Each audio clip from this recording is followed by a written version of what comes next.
Hey, thanks so much for joining us on 90s Plus on this Wednesday afternoon. It's a hot one out there, perhaps our hottest day so far this year. I'm 90s meteorologist Chris Bianchi with a look at your scorching forecast and also a look at the overall outlook as we head over the next couple of days. Now, overhead, we actually do have a fair bit of cloud cover. This has been on the increase over the last 2-3 hours or so. We've seen one or two popcorn showers and storms develop, but for the most part, it's just really hot. That's our main story here this afternoon. We have that possibility for an isolated storm between about now and 8 o'clock or so. We'll have a couple of those around. Probably best chance of seeing one of those along and west of I-25 for this afternoon. Better coverage in the mountains, though. But for tonight, temperatures drop back into the upper 60s for us. We do have a few of those showers and storms around. In fact, I'm going to kind of pull some of those up for you so you can see a better look at what we're seeing statewide right now. We do have some of those showers and storms trying to redevelop. We've had a couple of those in the northern mountains, or I should say north side of the metro area. This is that earlier storm we had up by Berthoud. Looks like another storm trying to refire near Longmont, but what we'd get from these would be a little bit of gusty wind, maybe a little bit of cloud to ground lightning, maybe a brief downpour, and that should pretty much do it. Otherwise, the rest of the state basking in a lot of meaningful and necessary moisture. We really do need the rain out into the mountains, and we're getting some of that as we speak. As we head over the next few hours, I'm expecting things to stay pretty stormy for us into the high country, especially the further south and west you go. The further south and west you go in the state, the more coverage and perhaps the heavier rainfall that you can expect out that way. Things should clear on up in the metro area by about 8 o'clock or so tonight.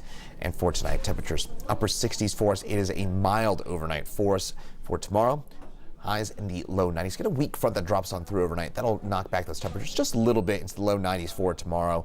And that 7-day forecast, temperatures in the mid 90s for really the foreseeable future. It'll be the low 90s as we get towards the end of the week, and or I should say into the beginning of next week. And that is thanks to a cool front that does work its way on through, but also we're going to stay dry, perhaps thanks to a hurricane. That's right, Hurricane Hillary off the Mexican coastline will probably mean that we strengthen a ridge of high pressure to our east, which just keeps us locked in this dry and generally pretty hot pattern for the foreseeable future. But this forecast is a little hot for you. Got a couple things to show you. One, our earliest measurable snowfall on record was on September the 3rd, 1961. If you're doing the math on that, that would be exactly 18 days from now. And our average first 32 or lower temperature is on October the 7th.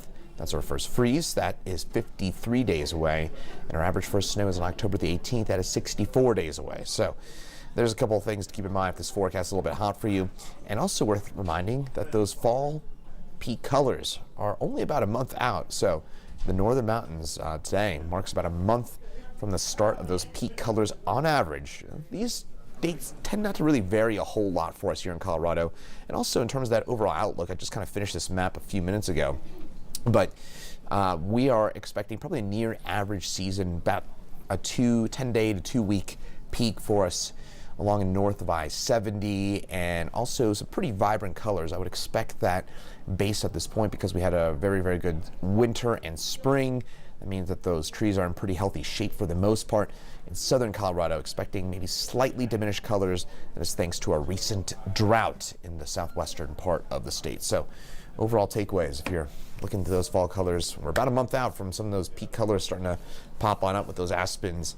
And the northern mountains, you can probably expect a pretty near average season, maybe even a bit more vibrant color than usual. Southern mountains a bit more diminished just because it's been pretty dry there over the last 3 to 4 months or so. But near-term forecast say it's really hot. Don't have to tell you that.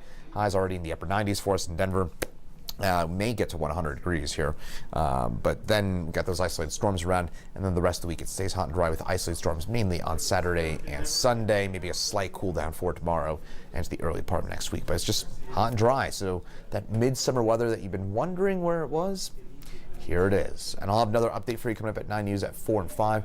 Then I'll have meteorologist Lauren Robinson in at 6, 9, 10 tonight on the 9 News family of networks. Once again, 9 News meteorologist Chris Bianchi. Thanks for joining us here on 9 News Plus. Have a great rest of your Wednesday and stay cool out there.